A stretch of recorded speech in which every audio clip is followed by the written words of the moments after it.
अस्सलाम वालेकुम। मेजर आदिल राजा साहब का बहुत बड़ा इंकशाफ है, वीडियो देखें फिर बात करते हैं। उनके ऊपर अपडेट करूं क्योंकि जज साहिबान का ये गिला है कि हमें पब्लिक सपोर्ट नहीं होती, इस वजह से हम पब्लिक के हक में फैसला नहीं कर सकते, पाकिस्तान के हक में हम फैसला नहीं कर सकते। ये जज साहिबान कहते हैं कि क्योंकि हमें हमारे साथ अवामी हमायत नहीं है।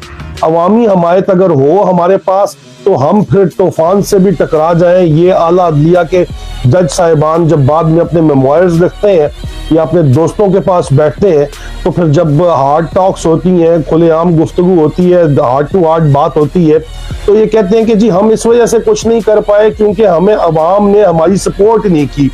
अब अवाम की सपोर्ट जज साहिबान के साथ है और अवाम को ये बताना बहुत जरूरी है कि मेरे ज़राए का ये दावा है कि सुप्रीम कोर्ट के जज साहिबान को शदीद प्रेशर दिया जा रहा है इस वक्त। हर किस्म का जायज नाजायज गंदा हरबा सुप्रीम कोर्ट के। अगर तो ये बात सच है कि अगर सुप्रीम कोर्ट के जजेस ने फैसला कर लिया है कि अवाम के हक में बात करनी, तो ये अवाम भी उनके साथ खड़ी। आप बेझिझक होके बेधड़क होके इन माफियाज के खिलाफ, इन जर्नैलों और गद्दारों के खिलाफ आप फैसले करें। अवाम आपके साथ है। पाकिस्तान जिंदाबाद।